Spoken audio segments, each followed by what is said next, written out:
It was a happy Father's Day for David Graham when ABC Sports covered the first of this year's great national championships of golf.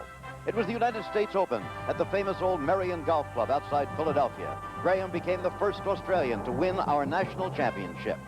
Soon it was time to head overseas to the Royal St. George's Links in Sandwich, England, there to document the sport's oldest championship, the British Open.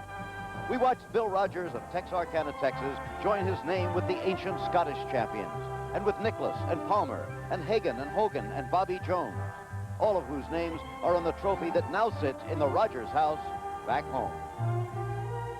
A week later, another national championship, this time for women at the LaGrange Country Club in Illinois. The quality of play was the highest we have ever seen in women's golf. Pat Bradley, a former New England ski instructor, chipped into the hole once and made a mammoth putt of more than 70 feet as she edged out young Beth Daniel for the title. And now we come to the final major national championship open to professionals, the PGA. At the halfway point, the leader was a rotund 38-year-old who hasn't won a tournament in more than 6 years, Bob Murphy. This is the pros' own tournament. Only they are eligible to play. One great trophy, then, is still unclaimed. Welcome to the PGA Championship.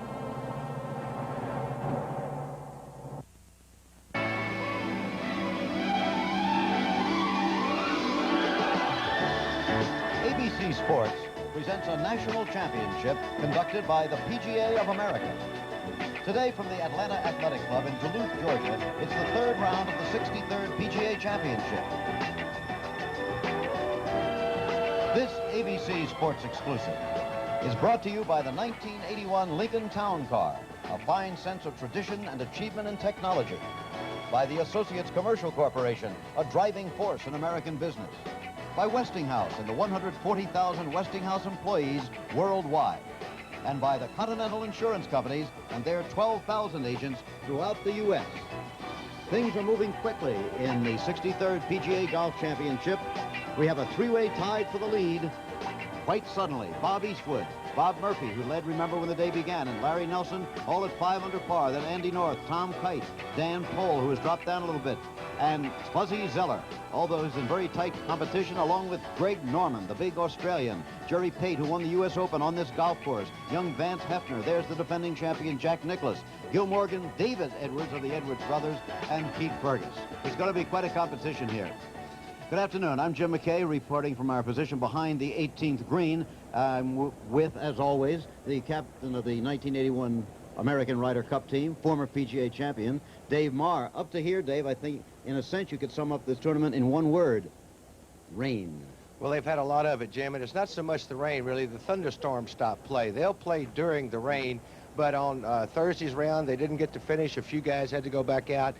Yesterday, they didn't get to finish because of the storms, and it was amazing to come out here this morning at 9 o'clock and see guys like Tom Watson, Arnold Palmer, Bobby Watkins sweating the cut to see what the guys did when they finished, to see what the cut was, then make the pairings, and they're standing around. The pairings go up. They rush up to the board to see if they made the cut and when they play, and then right out to the practice tee. You talk about competitors. I dare say that Palmer wanted to make the cut. Well, all of them wanted to make the cut. I don't care where they are. They want one more crack at this golf course, which is really playing hard. When some of the men had to go back out again this morning, some of them, on the other hand, played themselves out of the golf tournament and missed the cut when it looked like they might make it. People like Peter Oosterhuis, who just last week won the Canadian Open, and the former U.S. Open champion Lou Graham.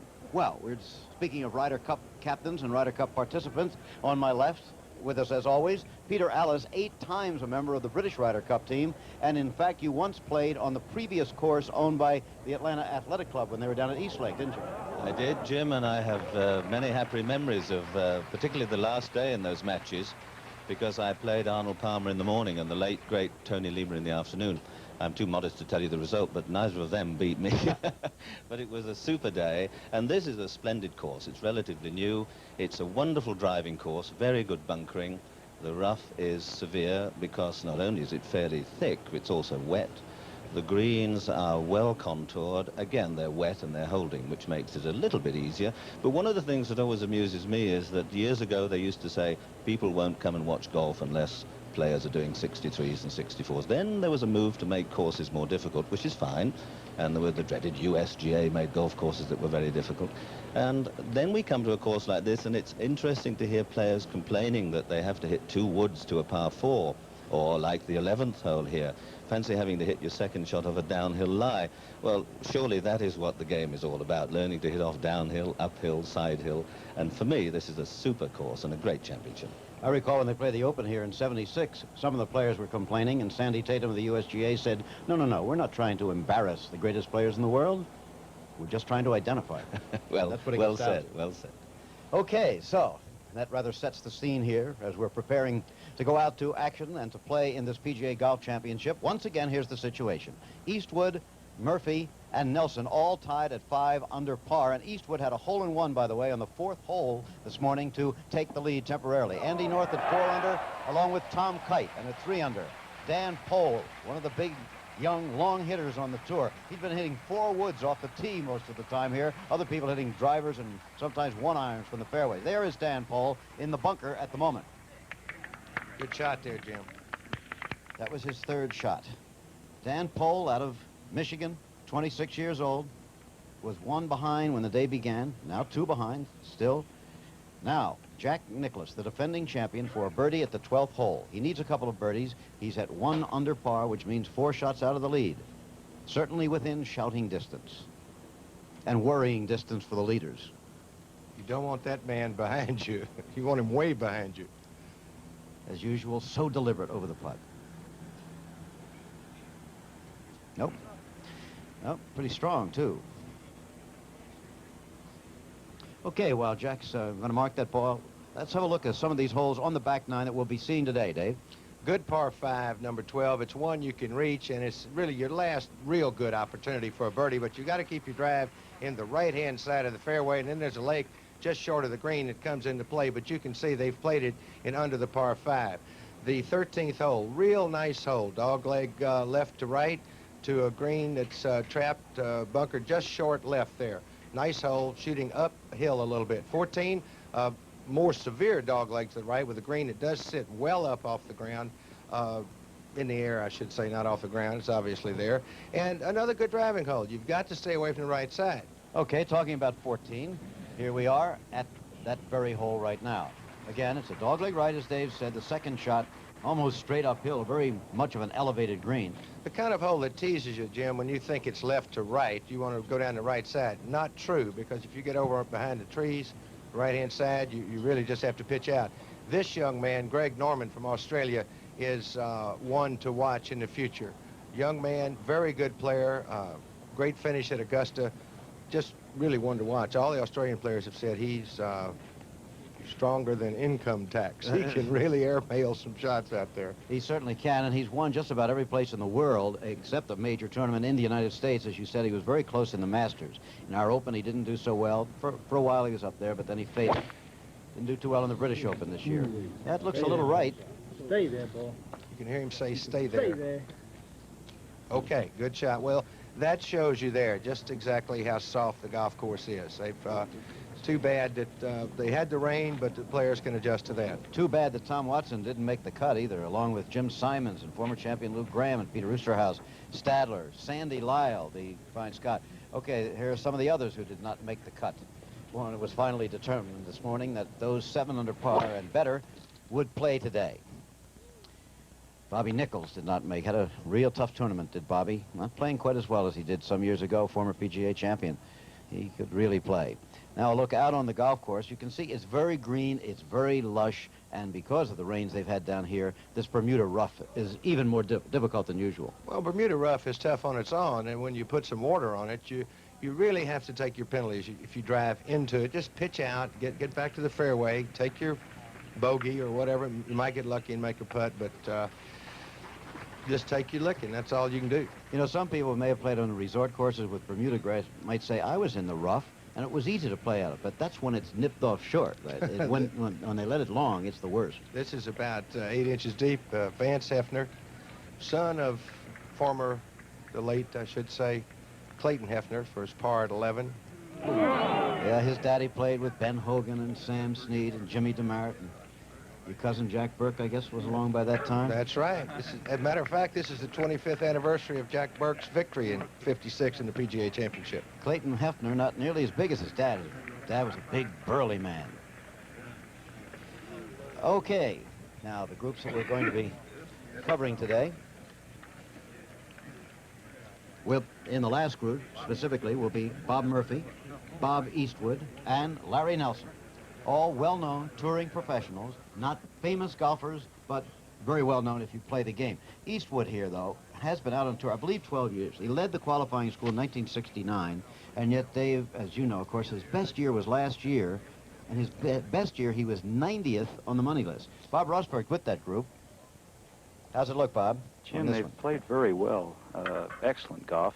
Murphy just missed making an eagle at 10 by about 3 inches, tapped it in for birdie. Eastwood bogeyed 10. He had a 2-shot lead going there, and Nelson made a nice putt for a par. They're playing, it looks like that Eastwood has laid up at 11. He has a very, very long second shot. I believe that he hit a 3-wood off the tee because he's 50 yards behind the other players, and he's really going to have to jump on it to reach it. Okay, well, there is one of those side hill lies you can get on 11 after hitting an excellent tee shot, Dave. This is the most severe of those holes, Jim. We watched this shot go in there.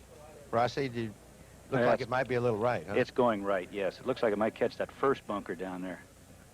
It's a long hole, 470 yards long, par 4, but of course the second shot is all downhill. It doesn't play 470. Somebody's making the point, that was Harold Sargent, who for many years was the pro here, said, but it's not a hole where you should make 6. There should be a lot of 5s, but there's no water, and not the kind of trouble that makes for double bogeys. Here's Bob Murphy, led by 1 when the day began, now tied for the lead with his fellow competitors of the afternoon. Ball's right at the left edge. He got it He on sure there, is. Rossi. Yep. He didn't have a very good lie either. He had a very strange lie, and there was very little grass underneath the ball. He's using a 5-wood this week, Rossi, and he has really hit some great wood shots, he told me. He sure has. Okay. Now, It may be downhill, but when you see 3 real fine players using woods into a par 4, Jim, you know, I don't care downhill or not, that's a long way. now he looks like he's lined up a little bit left of the hole off this side hill line. Well, the side hill or downhill, Jim, you want to cut the ball, get the ball up in the air, not to try to play any hooks. So I imagine Larry's going to do just exactly what it looked like. Boy, and he's got it right on the flag. No question of that. Well, you can see the ball mark there. Actually, that's not too good a break to hit that close to the hole and spin by there 15 or 20 or so feet. That was a wonderful shot. Okay, there's the way they stand. Bob Eastwood, Bob Murphy, and Larry Nelson tied for the lead. Then North, Kite, Pole, and Zeller. A long way to go in the PGA. Well, we're back at the PGA Championship, and an interesting-looking leaderboard there. Eastwood, Murphy, and Nelson, all 5 under par, and in North, former Open champion at 4 under. Tom Kite, probably the most consistent golfer in the world today at 4 under, and that ebullient man, Fuzzy Zeller, at 3 under. Much interest boiling up in this championship because so many things can happen in golf. We've told you that often enough before. The day is, well, it's a comfortable day, overcast skies, but the rain has lowered the temperature, and it's a very pleasant day for golf indeed. Underfoot conditions are a bit heavy. The balls are, on the whole, sticking very fast onto the greens. There's Fuzzy with his new hairdo, and he's on the 12th, a par 5, which is reachable in 2 for a lot of the players. He's on in 2.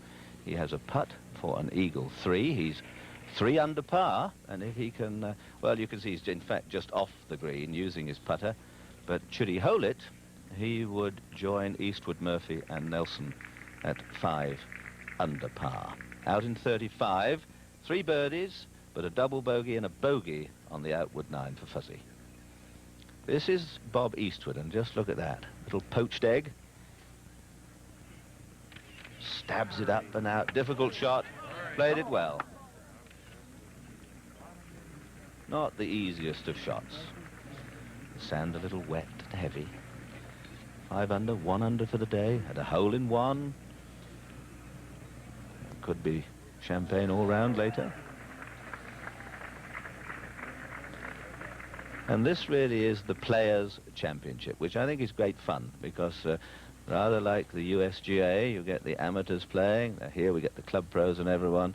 Well, you'd hardly call this man a club pro. Jack Nicklaus dropped a stroke at the 11th, and he's not got the easiest of shots here, although the ball is lying cleanly, you can see in the bunker. This is the 13th hole. To just nip this one off the sand.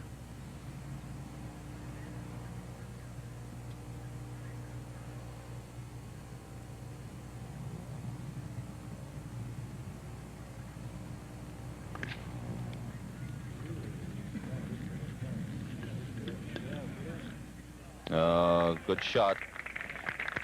Safely on. This hole, just 390 yards. Nicklaus, level par for the day, 1 under for the championship after a very shaky start in the opening round. Unfamiliar Nicklaus with the sun visor.